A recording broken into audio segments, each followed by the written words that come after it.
우병우가 실시간 라이브처럼 압수수색 영장 당하는 거 보셨어요? 그때 SBS가 검찰 수사관을 따라가요. 법원에서 나오던 우병우의 핸드폰하고 자동차에 대한 압수수색을 해요. 그때 우병우 표정이 정말 재밌더만요.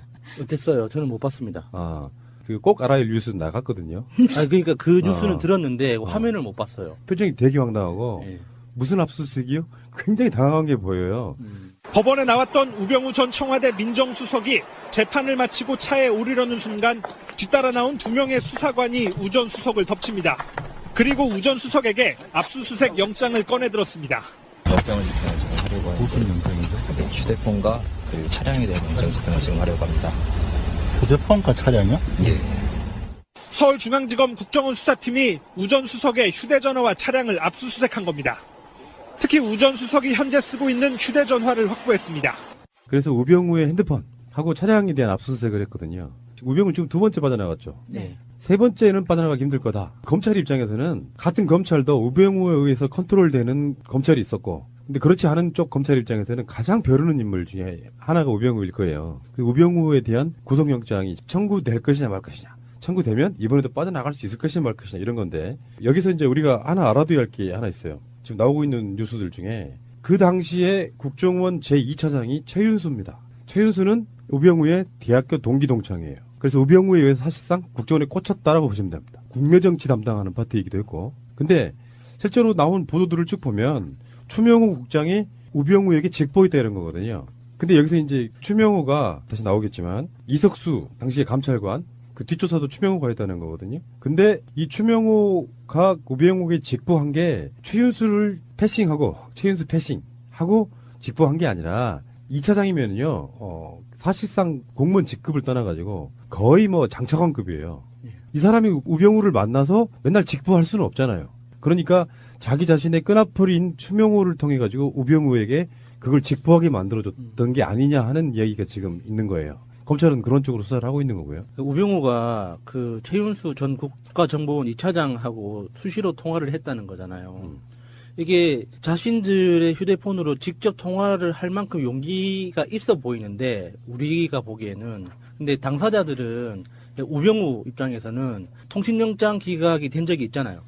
그러니까 자신이 있었던 것 같아요. 자기는 수사받지 않을 거라는. 그렇지 않고서는 자기 핸드폰으로 기록이 남을 거고 통화 기록이 남을 게 뻔한데 그걸 알면서도 통화를 했다는 건 정상적으로 보이지 않거든요. 사실 검찰 조사 받으러 들어가면 제일 먼저 확인하는 거예요. 이미 그 사람들은 검찰이든 경찰이든 저의 통신 기록을 다 가지고 있어요. 그리고 언제 누구와 얼마만큼 통화했는지 다 아는 상태에서 그 조사를 한단 말이죠. 근데 그거를 우병우가 모를 리가 없잖아요. 실제로 검찰이 조사를 시작하게 되면은 어떤 절차를 통해서 조사를 한다는 거를 다 아는데도 불구하고 이렇게 대놓고 통화를 했다는 거 진짜 그 끝없는 자신감. 요거는 2가지로 봐야 됩니다. 민정수석의 역할이에요.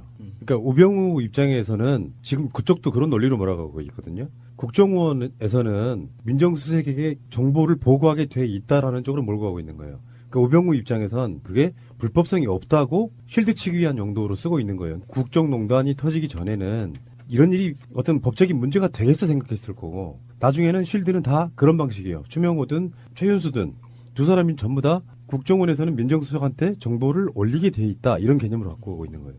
그러니까 민정수석 직책이 있을 그 당시에는 그랬다 치더라도 지금 청와대를 나와서까지 계속 그렇게 부지런하게 서로 통화를 하는 건 뭐 특별히 친했다든가 사랑하는 동기였다든가 뭐 그런 거가요? 그러면 어떻게 받아들여야 돼요? 이게 전체 사건에서 서로 혐의를 받고 있는 당사자들이 이렇게 서로 통화하는 건 누가 봐도 의심스러운 거잖아요. 그리고 우병우가 전화가 한 대였을 리가 없잖아요. 얼마 전에 국정원 변호사 자살했다고 발표된 변호사. 그 변호사도 투지폰이 2개, 스마트폰 하나였다고 하니까 우병우는 뭐 최소 5대라고 해도 놀랄 만한 일이 아닐 것 같아요. 재밌는 점은 최은수 2차장의 와이프가 KBS 황수경 아나운서네요. 열린 음악회. 근데 이 우병우의 생각은 이래요. 페이스북에 우병우가 글을 쓰는데 압수수색 당하고 나서 바로 썼어요. 이렇게 썼네요. 오늘 휴대폰을 압수수색 당했습니다. 너무 갑작스럽게 압수를 당한 것이 황당했지만 어차피 죄가 없는 사람의 것을 압수수색해봐야 아무것도 나오지 않을 것이니 걱정이 없습니다. 다만 제 휴대폰에 자료를 조작하여 임의로 넣을 것이 걱정되는군요. 마치 태블릿 PC 조작처럼 말입니다. 요렇게 지금 생각을 하고 있어요. 근데 우병우 본인 계정 맞습니까? 네, 맞습니다, 이거는. 우병우가 페이스북 활동을 안 하다가 이번 올해 2017년도에 들었으면서 자기에 관련된 사건이 벌어지면서 계속 여기에 페이스북 위에 자기의 생각을 올리고 있어요. 그래요? 내가 여러분들에게 항상 드리는 말씀인데 SNS는 인생의 낭비예요. SNS를 정말 딱 목적에만 쓰기가 굉장히 힘들어요. 어쩔 때는 SNS 중독 현상이 나타나고 네. 그러다 보면 꼭 무리수를 두게 돼서 요즘에 웬만한 그 설화들은 대부분 다 SNS를 통해서 나와요. SNS는 하지 마시기를 강력히 권해드려봐요. 이게 도움이 안 돼요, 본인한테. 저도 사업하는 친구들한테 그렇게 조언을 합니다. SNS를 하려면 좋은 말만 해라. 좋은 말 외에 다른 이야기는 절대 하지 말라고. 그런데 그 최윤수 2차장이 문체부의 블랙리스트를 직접 내리꽂았다. 청와대를 거치지 않고 직거래 무슨 뭐 인터넷 상거래도 아니고 그러니까 국정원에서 2차장이 문체부에다가 청와대 거치지 않고 바로 블랙리스트를 했다. 그러니까 다들 알고 있었다는 뜻이죠. 당연히 그렇게 해도 된다는 걸 서로 암묵적으로 알고 있었다는 뜻밖에 안 되는 거죠.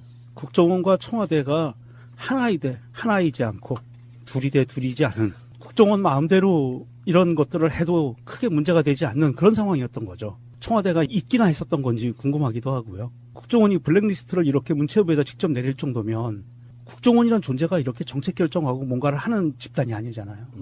정보 수집 집단이고 스파이 집단인데 문체부에다 직접 명령을 내린다? 이거는 거의 뭐 청와대가 있기는 하되 유명무실한 청와대였다는 걸 반증해 주는 거라고 봐요. 이렇게 볼 수도 있겠죠. 처음에 시작할 때는 앞으로는요 청와대 거치지 말고 국정원에 물어보세요. 그렇게 시작되면서 거래가 시작되는 거잖아요. 지금 최윤수가 부산 고검 차장을 지내다가 국정원 2차장으로 취임할 무렵 이게 2016년 2월 달입니다. 문화체육관광부에 직접 문화예술 블랙리스트 명단을 전달하기 시작했는데 그 전에는 국정원이 작성한 명단이 청와대를 통해서 문체부에 전달되는 방식이었어요. 국정원이 청와대에 올리면 청와대가 문체부에 전달을 했는데 최윤수가 취임하던 그 2월부터는 문체부가 먼저 사업을 진행하기 전에 국정원에다가 명단을 보내요. 그러면 국정원이 얘 안 돼 해서 그 명단을 배제시키고 사업 이 사람들은 시켜줘 이런 거 있잖아. 지원금 같은 거 내려보낼 때 그런 방식이었다고 해요. 그래서 문체부가 청와대에서 보낸 명단은 B 그리고 국정원에서 보낸 명단은 K로 표시를 해서 관리를 했대요. 당시 이 업무를 했던 문체부 직원들은 마음이 불안하지 않았을까요? 이런 일을 하면서도. 일단은 신원조의 개념이 아니었을까? 그래도 그 문체부 직원 중에서도 이러면 안 된다고 우려를 표하고 이렇게 항명이라기에는 좀 약하지만 좀 이렇게 반론을 제기했던 사람도 있었는데 묵살당하긴 했지만 그 반론을 제기했다고 하잖아요. 분명히 이게 불법성을 알고 있었다는 뜻인데 아무리 공무원들이 시키면 시키는 대로 한다지만 좀 불편하지 않았을까 하는 생각이 들어요. 시키면 시키는 대로 하면서 이게 불법적인 게 돼서 내가 처벌받을 거야라는 위험성보다 지금 당장 나한테 오는 어떤 달콤함이 더 컸겠죠. 상대적으로. 그러면 그 불법성이 희석이 되죠. 나한테 오는 이득으로 인해서 돈이 온다든지 지위가 온다든지 그랬을 경우에는 무시가 되는 게 사실은 통상적이에요. 그런 부분들이. 아마도 이 담당자들은 대부분 알고 있었을 거예요. 이게 불법적인 거라는 걸.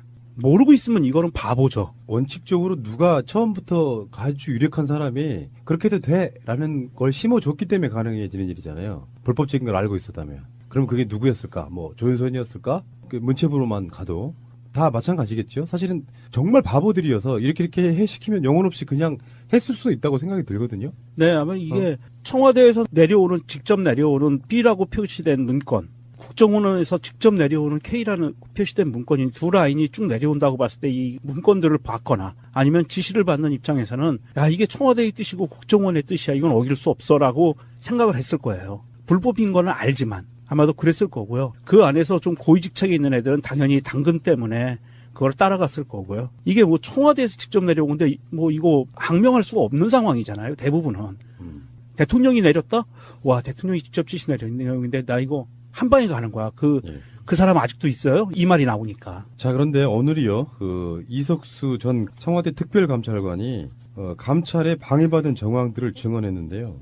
우병우 당시 수석이 감찰권을 남용했고 형사처벌을 압박했다 이렇게 정언했고요. 원래 이게 특별감찰관 개념이 어떤 쪽에 가까우냐면은 약간 공수처의 다른 버전에 가까운 개념이에요. 청와대의 비위 사실이라든지 이런 것들에 대해서 박근혜가 공약해서 나름대로 만들었던 그런 기관이고, 그래서 이게 청와대에 있지도 않았어요. 사무실이 청와대 밖에 있었지. 그러다가 이석수 입장에서는 최순실이라든지 우병우라든지 여러 가지 그 청와대에 근무하는 자들이나 박근혜 측근들이 얼만큼 뭔가 불법적인 걸 하고 있는지에 대한 조사를 하다가 우병우 뒷조사라는 표현이 그럴 거죠. 감찰이라고 하는 게 맞겠죠. 우병우 감찰하다 보니까 드러난 것들이 많았다 보니까 우병우 입장에서는 괘씸한 새끼. 그러면서 우병우가 이석수를 또 뒷조사하게 만들잖아요. 국정원 직원을 통해 가지고. 근데 그 당시에 감찰했던 내용들 중에 우병우 아들의 병역 그 보직 특혜, 여기에 대해서 특혜가 맞다, 뭐 이렇게까지 증언을 했네요. 우병우 아들 그 특혜의 디테일은 많이 알려져 있잖아요. 핸들링이 좋았다. 이런 것부터 시작해서 코너링이 왜 이래? 핸들링. 죄송합니다. 그 코너링이 좋았다. 이런 것부터 시작해서 잦은 휴가, 근무 일수하고 휴가 일수하고 안 맞는 이상한 정황들, 그런 게 많이 있었죠. 그리고 이제 우병우 그 처가의 회사 이름 있잖아요. 정강. 이 정강에 대해서도 조사를 하려고 했는데 민정수석실하고 경찰 등이 제지를 했다라고 해요. 현재도 사법부에는 최소한 우병우의 라인이 있을 것이다라고 의심받을 정도로 우병우는 청와대 민정수석이라는 지위를 이용해서 사실상의 소통령 이런 느낌이었던 것 같아요. 주요 정보기관, 국정원과 검찰, 경찰 이런 데를 다 사실상 장악하는 상태. 민정수석이라는 사실상의 검찰, 경찰, 국정원 이런 데 모든 라인을 자기가 쥐고 있을 수밖에 없는 사람이기 때문에 이 사람이 권력을 부리면 대통령을 위험에 빠뜨릴 수 있다고. 네. 지금 현재 민정수석은 조국 민정수석이잖아요. 이런 분들은 본분에 맞게 권력으로서가 아니라 대통령의 참모로서의 역할에만 충실하는 거. 그 차이가 좀 있을 거라고 보는 거거든요. 민정수석이 무슨 뜻인지 아세요? 민심을 살피는 그런 뜻 아닌가요? 맞아요. 예. 그런 이유로 만들어졌어요. 예. 근데 나중에는 그게 변질이 되죠.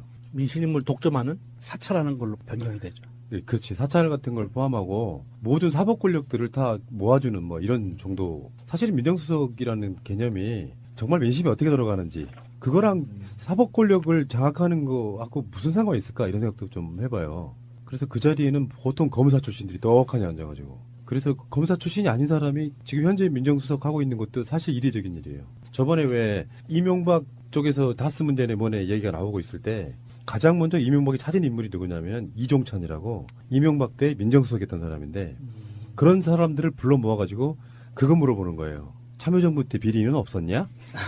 그런 거예요. 우병우 같은 자들, 그러니까 출세 지향적인 자들은 자기의 안위를 위해서도 특별감찰관이 감찰하고 그러면 그 사람을 또 뒷조사해버려. 놀라운 일이죠, 사실 알고 보면. 예. 우병우가 지킬 게 많아서 점점 더 그러는 것 같은 게 아까 말씀하신 정강 같은 경우에는 우병우와 가족들이 포함된 가족 회사잖아요. 그래서 그 회사에 대한 횡령 때문에도 잡혀져 있는 게 많았는데 원래 처가의 회사, 그 삼남개발이라는 회사가 기흥에 있는 기흥 컨트리클럽을 네. 소유하고 있는 곳이잖아요.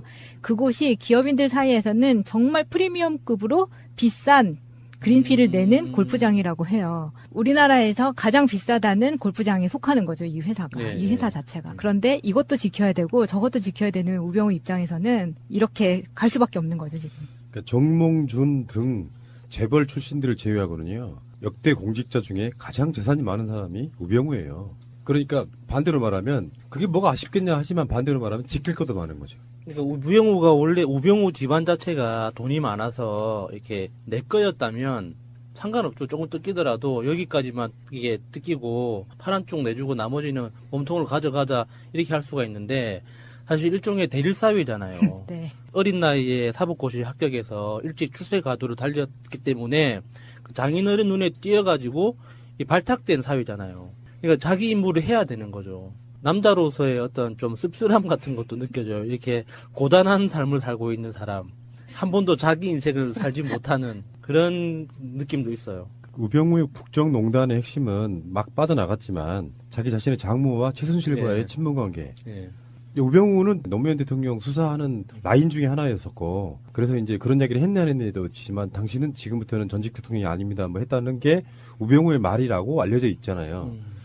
그러다가 뭐 사법고시도 막 소년급제할 정도로 빨리 합격하고 그러면서 가장 동기 중에 빠르게 치고 나갔던 사람인데 예. 근데 노무현 대통령이 돌아가심으로써 사실 우병우의 출세 가도에 빨간불이 켜져요. 그러니까 가장 먼저 검사장을 달 인물로 인식이 되어 왔지만 검사장을 못 달고 다른 동기들한테 추월당해버려요. 그러니까 검찰을 그만두고 나서 변호사를 잠깐 하죠. 한 1년 정도. 예. 그 사이에 우리 사이가 우리 재산 지켜주려고 대릴 사이로 데려왔던 저 사이가 우리 사이가 저럴 사람이 아닌데 50도 되기 전에 검찰을 나와버렸어. 네. 이런 낭패가 있나 네. 했는데 봤더니 박근혜의 최측근 중에 한 명인 최순실을 김장자가 알게 된 놀라운 뭐가 발견되는 거잖아요.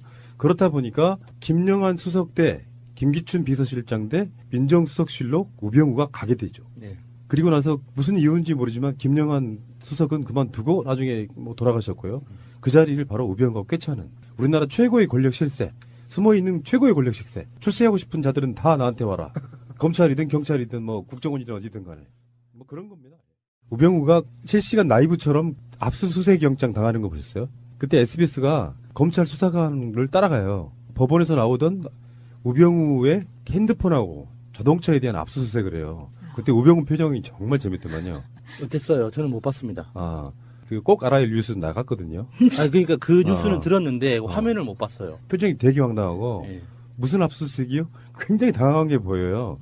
법원에 나왔던 우병우 전 청와대 민정수석이 재판을 마치고 차에 오르려는 순간 뒤따라 나온 2명의 수사관이 우 전 수석을 덮칩니다.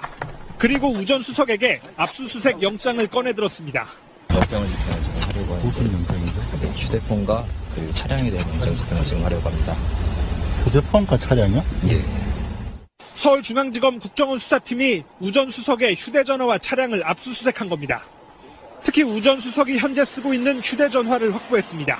그래서 우병우의 핸드폰하고 차량에 대한 압수수색을 했거든요. 우병우 지금 2번째 빠져나갔죠. 네. 3번째는 빠져나가기 힘들 거다. 검찰 입장에서는 같은 검찰도 우병우에 의해서 컨트롤되는 검찰이 있었고, 근데 그렇지 않은 쪽 검찰 입장에서는 가장 벼르는 인물 중에 하나가 우병우일 거예요. 그 우병우에 대한 구속영장이 청구될 것이냐 말 것이냐. 청구되면 이번에도 빠져나갈 수 있을 것이냐 말 것이냐 이런 건데, 여기서 이제 우리가 하나 알아둬야 할 게 하나 있어요. 지금 나오고 있는 뉴스들 중에 그 당시에 국정원 제2차장이 최윤수입니다. 최윤수는 우병우의 대학교 동기 동창이에요. 그래서 우병우에 의해서 사실상 국정원에 꽂혔다라고 보시면 됩니다. 국내정치 담당하는 파트이기도 했고. 근데 실제로 나온 보도들을 쭉 보면 추명호 국장이 우병우에게 직보했다 이런 거거든요.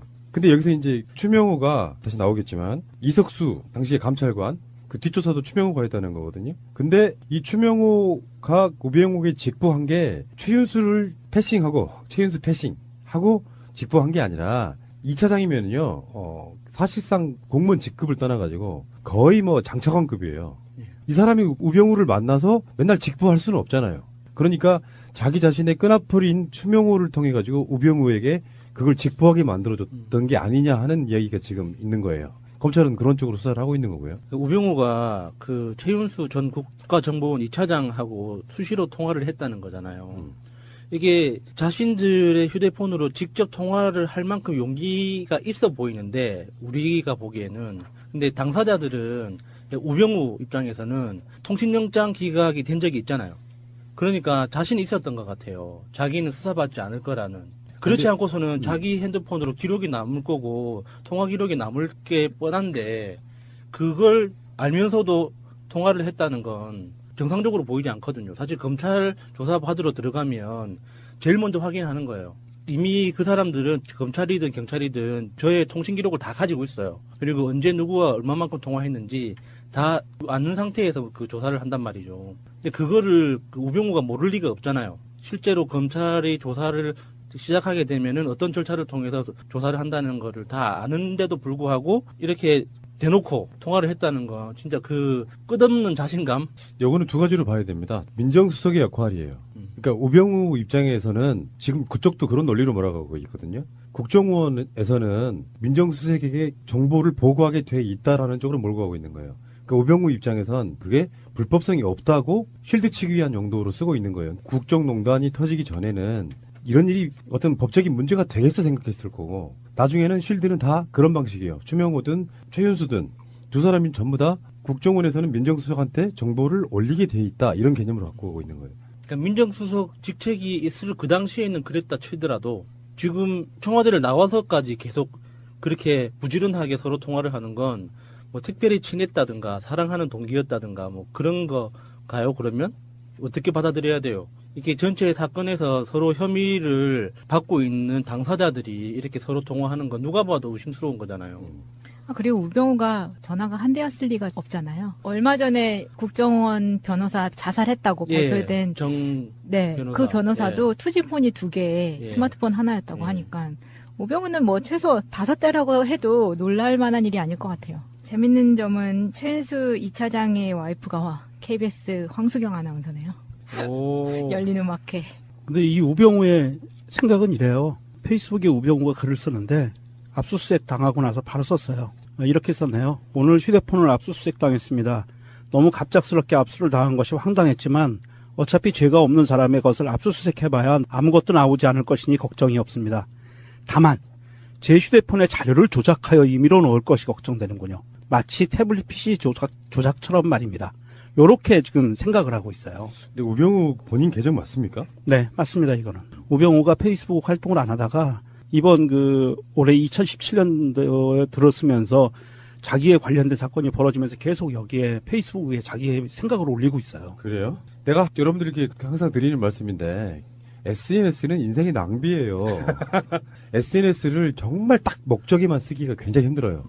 어쩔 때는 SNS 중독 현상이 나타나고 그러다 보면 꼭 무리수를 두게 돼서 요즘에 웬만한 그 설화들은 대부분 다 SNS를 통해서 나와요.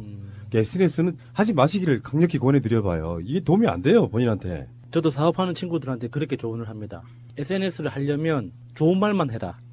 그 좋은 말 외에 다른 이야기는 절대 하지 말라고. 그런데 그 최윤수 2차장이 문체부의 블랙리스트를 직접 내리꽂았다. 청와대를 거치지 않고 직거래 무슨 뭐 인터넷 상거래도 아니고 그러니까 국정원에서 2차장이 문체부에다가 청와대 거치지 않고 바로 블랙리스트를 했다. 그러니까 다들 알고 있었다는 뜻이죠. 당연히 그렇게 해도 된다는 걸 서로 암묵적으로 알고 있었다는 뜻밖에 안 되는 거죠. 국정원과 청와대가 하나이지 않고 둘이 돼 둘이지 않은 국정원 마음대로 이런 것들을 해도 크게 문제가 되지 않는 그런 상황이었던 거죠. 청와대가 있기나 했었던 건지 궁금하기도 하고요. 국정원이 블랙리스트를 이렇게 문체부에다 직접 내릴 정도면 국정원이란 존재가 이렇게 정책 결정하고 뭔가를 하는 집단이 아니잖아요. 정보 수집 집단이고 스파이 집단인데 문체부에다 직접 명령을 내린다? 이거는 거의 뭐 청와대가 있기는 하되 유명무실한 청와대였다는 걸 반증해 주는 거라고 봐요. 이렇게 볼 수도 있겠죠. 처음에 시작할 때는 앞으로는요 청와대 거치지 말고 국정원에 물어보세요. 그렇게 시작되면서 거래가 시작되는 거잖아요. 지금 최윤수가 부산 고검 차장을 지내다가 국정원 2차장으로 취임할 무렵 이게 2016년 2월 달입니다. 문화체육관광부에 직접 문화예술 블랙리스트 명단을 전달하기 시작했는데 그 전에는 국정원이 작성한 명단이 청와대를 통해서 문체부에 전달되는 방식이었어요. 국정원이 청와대에 올리면 청와대가 문체부에 전달을 했는데 최윤수가 취임하던 그 2월부터는 문체부가 먼저 사업을 진행하기 전에 국정원에다가 명단을 보내요. 그러면 국정원이 얘 안 돼 해서 그 명단을 배제시키고 사업 이 사람들은 시켜줘 이런 거 있잖아. 지원금 같은 거 내려보낼 때 그런 방식이었다고 해요. 그래서 문체부가 청와대에서 보낸 명단은 B 그리고 국정원에서 보낸 명단은 K로 표시를 해서 관리를 했대요. 당시 이 업무를 했던 문체부 직원들은 마음이 불안하지 않았을까요? 이런 일을 하면서도. 일단은 신원조의 개념이 아니었을까?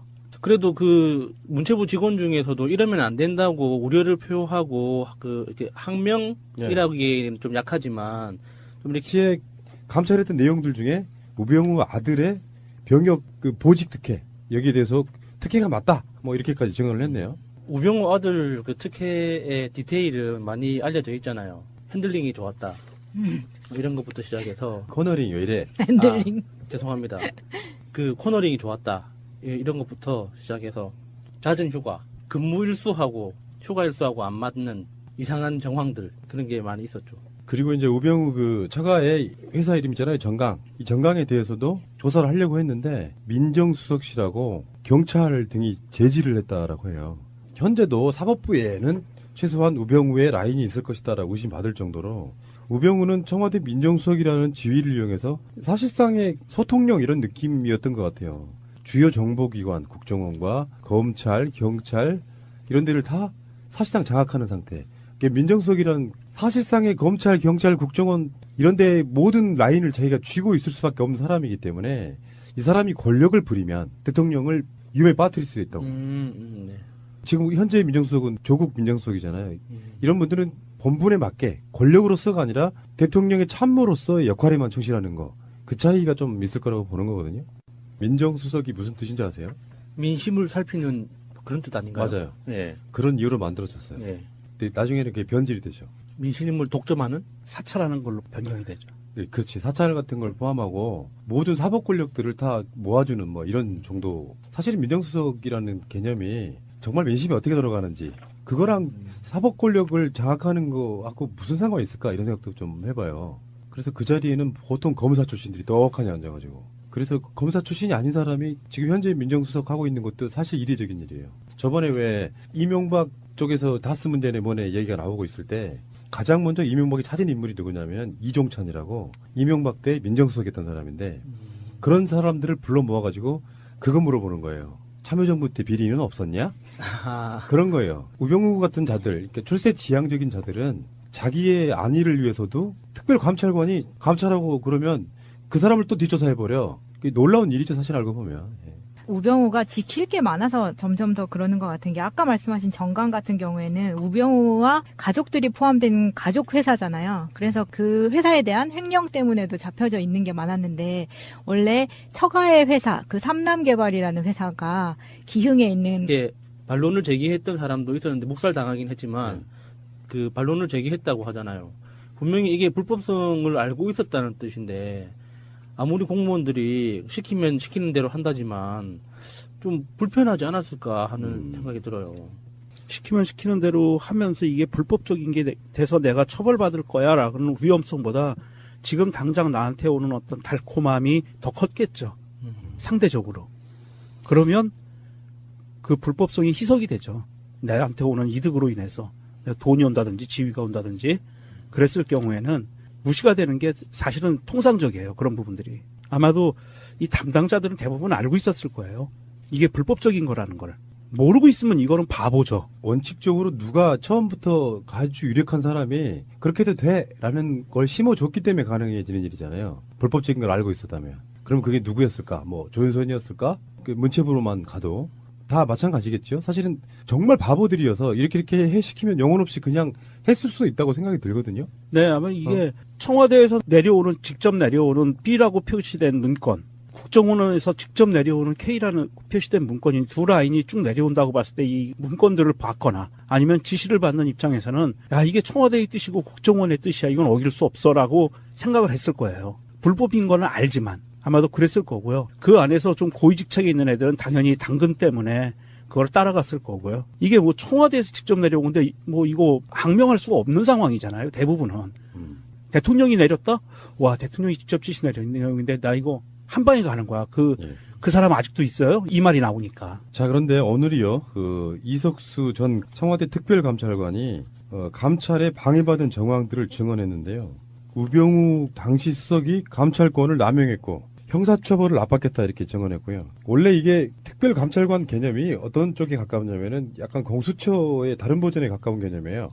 청와대의 비위 사실이라든지 이런 것들에 대해서 박근혜가 공약해서 나름대로 만들었던 그런 기관이고 그래서 이게 청와대에 있지도 않았어요. 사무실이. 청와대 밖에 있었지. 그러다가 이석수 입장에서는 최순실이라든지 우병우라든지 여러 가지 그 청와대에 근무하는 자들이나 박근혜 측근들이 얼만큼 뭔가 불법적인 걸 하고 있는지에 대한 조사를 하다가 우병우 뒷조사라는 표현이 그럴 거죠. 감찰이라고 하는 게 맞겠죠. 우병우 감찰하다 보니까 드러난 것들이 많았다 보니까 우병우 입장에서는 괘씸한 새끼 그러면서 우병우가 이석수를 또 뒷조사하게 만들잖아요. 국정원 직원을 통해 가지고. 근데 그 당시